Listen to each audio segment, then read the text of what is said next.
10,000 stories, 10,000 songs, 10,000 worries, 10,000 wrongs.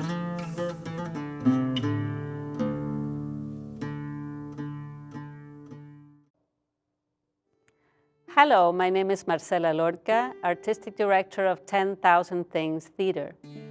We at 10,000 Things often perform plays for people in correctional facilities, senior centers, homeless shelters, and many other community partners. We believe in the power of theater and storytelling in bringing us closer to each other. Because of the pandemic, we're not able to bring our work to our audiences in person, so we decided to reach out to some of them and ask them to share their creativity with us. What you're about to hear are some of the voices from those who are most isolated in this moment. Seniors in Minnesota, either living alone or in facilities, are experiencing intense isolation. For more than 6 months, they have been away from their loved ones and are feeling particularly vulnerable as they face this virus. Our friend, playwright Kira Obelensky, came up with writing prompts to provoke their imagination. We sent those prompts to a variety of groups, communities, and facilities serving seniors across the state. The wonderful actors Regina Marie Williams, Sally Wingard, and Steve Epp will perform a selection of their work for you now. The whole range of responses will be available for you to hear in a podcast series and to read in a blog in the coming months. We're excited to share with you the uniqueness and excellence of these pieces. We celebrate the humanity and the creative expression of each and every person and wish you, our viewers, much peace and health during these times. Take care and enjoy.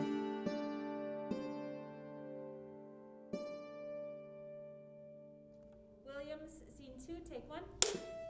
Quiet on set. In 3, 2. 1956, The Promise, by Kathy Hachey of Fairfield, Minnesota. Originally published in the Porch Light, a literary publication of Screen Porch Productions.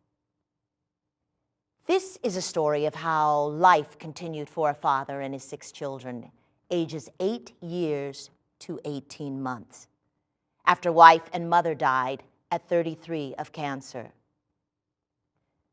The promise given to Muriel was that the father, Richard, would raise all 6 children together in the same house. Richard's mother and siblings volunteered to help by taking some of the children. They were concerned that keeping everyone together would be too much for a grieving man. Richard said, "No, I made a promise."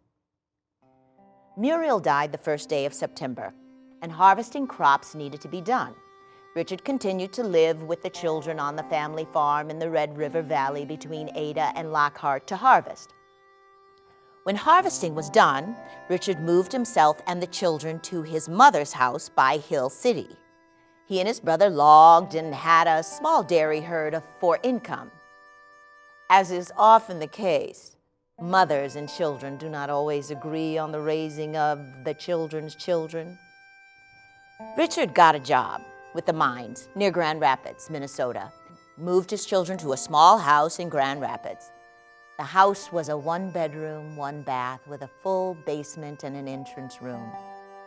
It worked as the entrance room and basement could be used as bedrooms. Richard hired babysitters till the oldest turned 13. Richard did shift work, so was around most of the time. He spent his off hours at home taking care of repairs on the house and cars.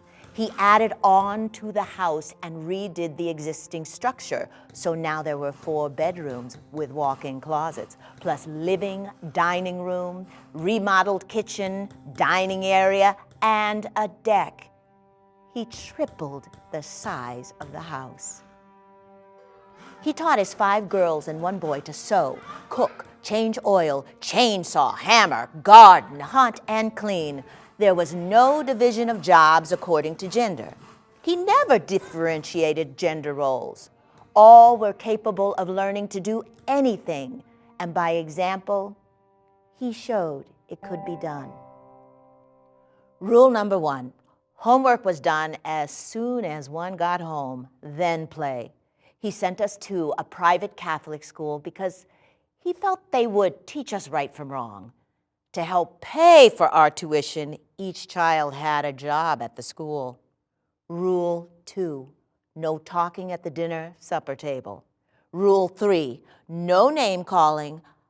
I believe the worst I heard him say to us was, "You bunch of wild kids, go outside and run around and yell," or swearing. My brother once repeated his swear words when he was repairing a car. I never heard him swear after that. Rule 4, respect adults. Teachers were to be listened to and directions followed. Rule 5, listen to and follow Father's directions. One of his first purchases was a set of Britannica encyclopedias, as education was a priority. Throughout his life, he continued to take tests to upgrade and learn different positions at the mines. Richard's advice to his girls: be prepared by high school classes to get a job. By the time I, as the oldest, was 13, I had jobs babysitting others and ironing for the neighbors. As a miner, Richard did not make much in wages. In 1970, his total take-home pay was $4,000 for a family of 6. Thus, every child was encouraged to find a job to get what they wanted. When the high school counselor asked the oldest daughter, "Why are you not going to college?" the answer was, "No money for college." The counselor said, "There is a community college close and you can apply for grants." Richard was encouraging about this prospect as no one in his family had gone to college. "You may live at home if you go to college." Done. And thus, all of his children attended college. Richard loved his children. None of us doubted that. He was a straight disciplinarian and expected all his children to listen and obey his rules. We could not go to high school events just to go. We had to be a participant in order to go, and no dating until you were 18.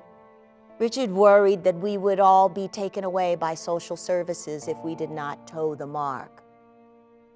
Some of this relaxed as the younger children grew and the older ones left home. Richard enjoyed playing baseball, water play, card games with his children. He found us bikes to ride, skates to use in the skating rink, just down the hill from our home, as well as cardboard for sledding down the hill across the street. He bought a boat, trailer, and water skis to use at his sister and brother-in-law's cabin on Bass Lake by Grand Rapids. I, at 16, could take this yellow 1958 Cadillac DeVille with boat, trailer, and the rest of the children to Bass Lake if he was working. I'm amazed to this day that he trusted a 16-year-old that much. I did back the car into the garage and bend one of the tail fins. It was my responsibility to fix it. He allowed me to do that even at that time. I didn't see it that way. I once went in the ditch with a car going around a corner right by my home, and he watched from the window as I got it out. Again, I was not happy about that, but immediate consequences for my actions taught me more than a helping hand would have. Thinking back on the promise, we all are eternally grateful for a promise made and kept. Richard's children may have learned many lessons the hard way, but we all knew we were loved and wanted even though money was scarce. Now, with families of our own, we know how tough it had to have been for him.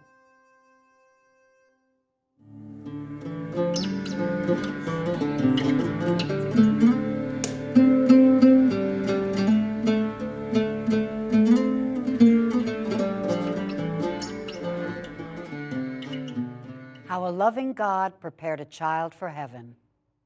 The Song in Sharon's Purse by Priscilla A. Dugan of Remer, Minnesota, originally published in The Porch Light, a literary publication of Screen Porch Productions.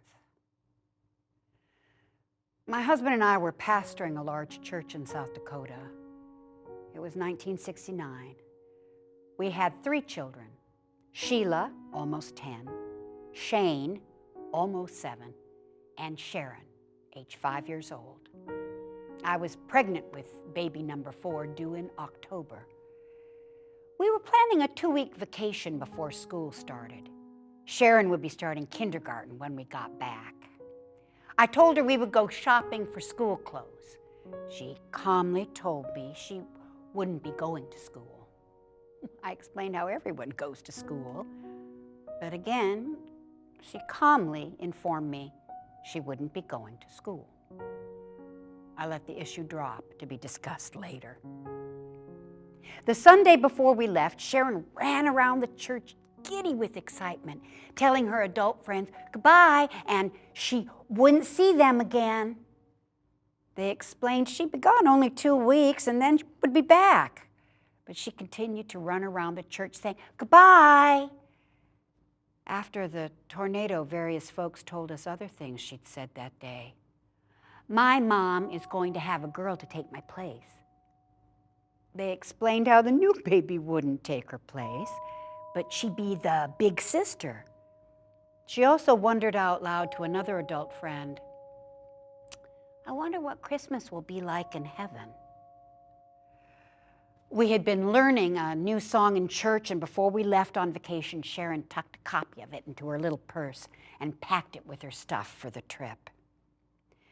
We traveled by station wagon on Monday, August 3rd, arriving at Lake Roosevelt late that evening. There were in-laws, cousins, and others, and the kids had a great time all day Tuesday and Wednesday. On Wednesday evening, it got windy, and Harold and Kathy Brokey ran into our cabin saying the radio was warning of tornadoes. By that time, my husband Dick, his mother Edith, his sister Diane, and our son Shane had seen a tornado forming from their position in the cabin at the top of the hill and had run down the hill to our cabin just behind the Brokeys. I grabbed Shane and Sharon and headed for the back bedroom, thinking to put the kids under the bed for some protection from falling trees. But the sides of the beds went all the way to the floor, making it impossible to go under them. My husband's niece, Sue, was in the room closing windows, so I turned to go back to the living room where others had gathered. Then it hit. The tornado lifted the cabin and all the furniture, and people slid forward. I hit my head on the corner of the closet and everything went black. Then I felt a splash of water on my face. Oh no, not the lake. I was 7 months pregnant and had 2 little kids with me, and I can't swim. I just had time to pray, God, take care of my babies. We were all dumped. Cabins, cars, furniture, trees, people, and belongings into the lake. A person across the lake said the tornado sucked up the water into a huge wall, dragged both cabins into the hole, and then the wall of water crashed down on everything. It was like being in a giant agitator washer with lots of debris whizzing by. When I got to the surface, the tornado had passed by and the waves were pushing all the junk toward shore. I was holding onto a piece of wood when my teenaged brother-in-law, Terry, came zipping by on a log along with his friend. They too were being pushed shoreward. Just hang on, they shouted. They reached shore before me and said they had found Shane floating on some junk and had gotten him out and up to the top of the bluff. Our niece Sue then appeared and helped me out and up to where Shane was seated on the ground, warning us, don't move. There are electric wires down. The ambulances from Crosby finally got through the downed trees and loaded Shane and me together. My husband found us before the ambulance took us to the hospital and told me our oldest daughter, Sheila, had been in town with her uncle and was okay. But Edith, his mom, was dead, as well as Becky, our 19-year-old niece. They hadn't found our daughter Sharon or Paul Bookie, a 14-year-old friend. It was Friday before they found their bodies, way out in deep waters. Oh, the song in Sharon's purse? A new one by Natalie Haig. In a little while, my Lord will come for me. In a little while, his blessed face I'll see. In a little while, when this life's race is run, I'll hear him say to me, my child, well done. 2 months later, I delivered a healthy baby girl, Sherry, who is now running a restoration ministry called the Oasis of Peace in Montrose, Colorado. Sharon did not go to school. She did not see her church friends again. She experienced Christmas and heaven. Best of all, she met Jesus face to face and heard him say, welcome, my child. Well done.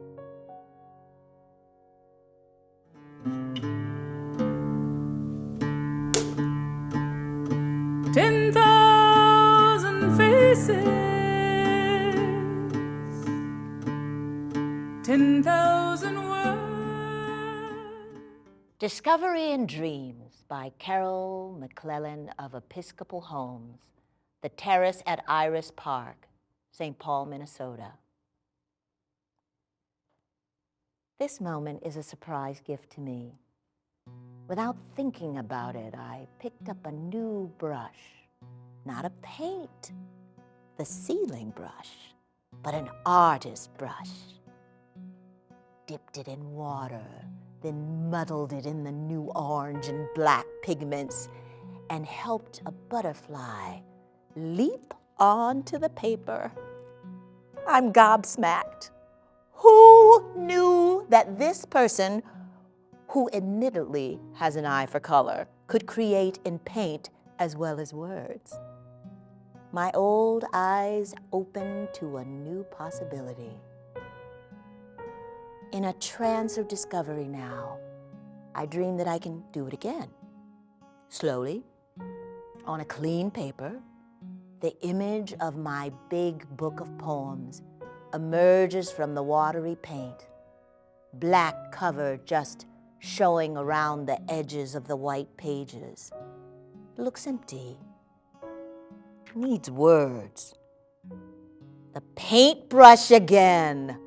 Line after line appears on the open pages, arched at the top like real pages in a real open book. I smile at the joy of creation, and on the same paper, paint a bookcase and fill it with books, fat ones lying flat, narrow ones on their bottom edges, others leaning. It's the home of my precious books of unpublished poems that themselves depict my life in a different way. I remember them all. They are memory, the me who was, the me who is. I believe in them. As long as there is someone who will read them, I will live on. I want my children and theirs to find these poems in my bookcase, open to the covers and discover them one at a time. Each poem signed with my name and dated from the beginning of my life in poetry, when I was younger than they are now. They will find themselves there, and they will find the me they didn't realize. I knew I could paint images with words. I didn't know I could paint with pictures until today.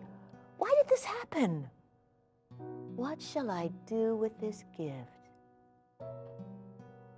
I'll dream about it and see.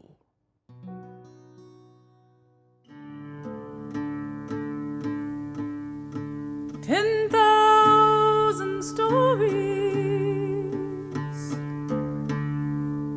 10,000 songs, 10,000 worries, 10,000 wrongs.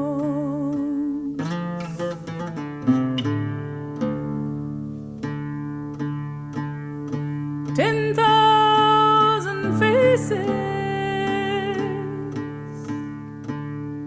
10,000 words,